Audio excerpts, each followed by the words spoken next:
Despite coming in as a 24-year-old rookie, due to his 2-year commitment to the Navy, you could say that David Robinson still made the best of his time to becoming one of the top centers the NBA has witnessed.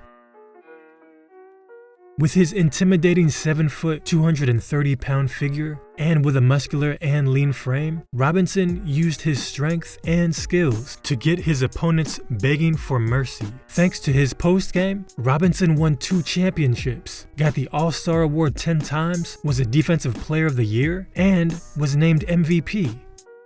On the other end is Giannis Antetokounmpo, just shy of 7 foot at an intimidating 240 pounds. He is undoubtedly one of the hottest names in the league right now, and not just because it's one of the hardest names to say.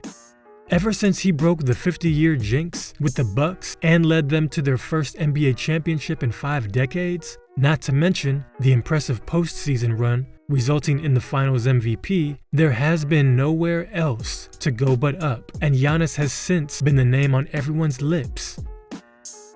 Both Robinson and Giannis have proven themselves as exceptional players in their era, but how would they fare if they had to meet on the court, one-on-one? Who would have the better chance of emerging the victor? Admittedly, picking a winner for this one was tough, but we think you'll agree with us by the time you're done with this video. Let's jump right in. Playing skills.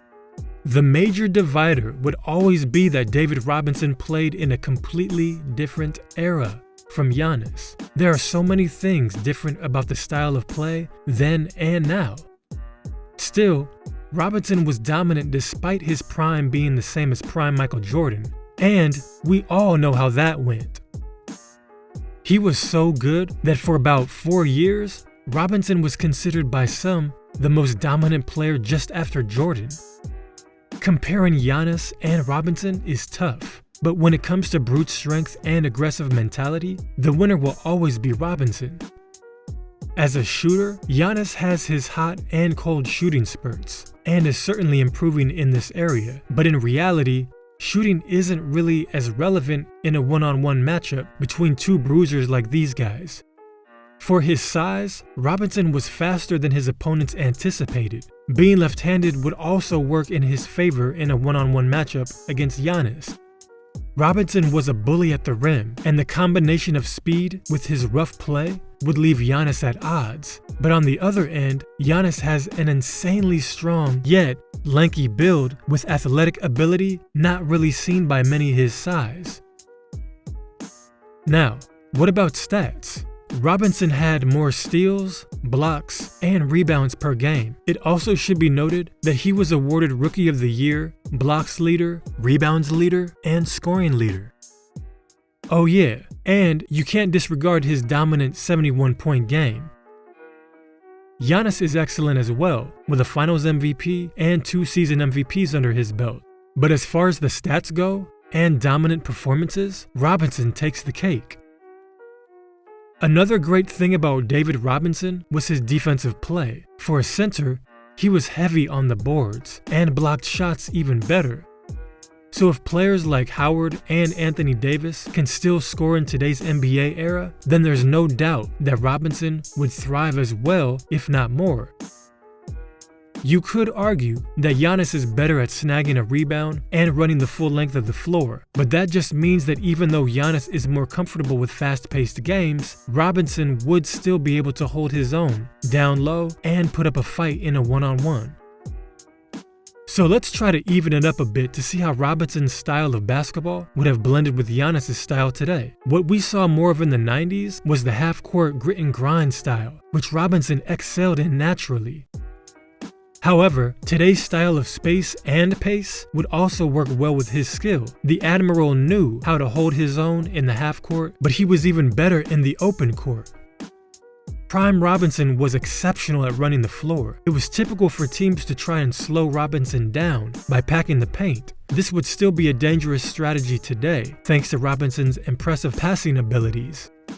And with a decent mid-range jumper, and since in today's era there's a lot of focus on three-point shots, Robinson would probably have no problem adjusting to the demands of developing a three-point shot.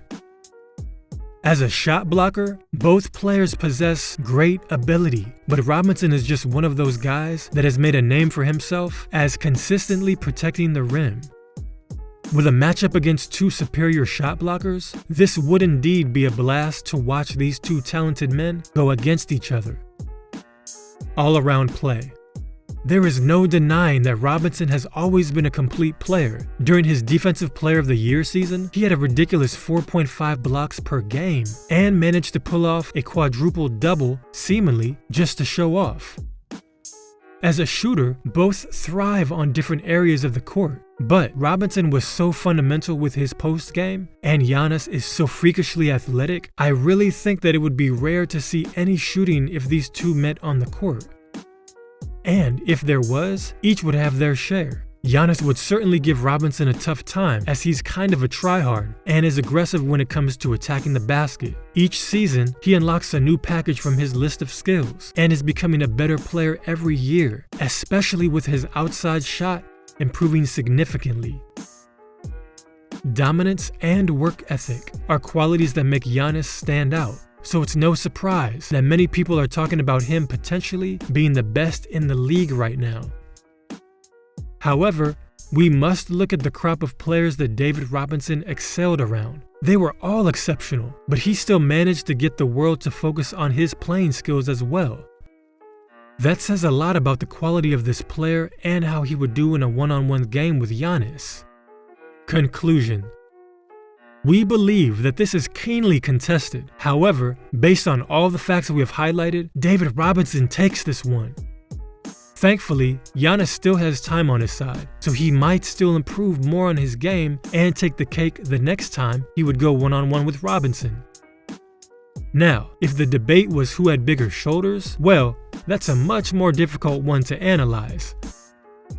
Do you agree with us? Well, feel free to let us know what you think in the comment box. We're curious to know your thoughts. Also, if you enjoyed this video, don't hesitate to click that subscribe button to get updated about our other videos.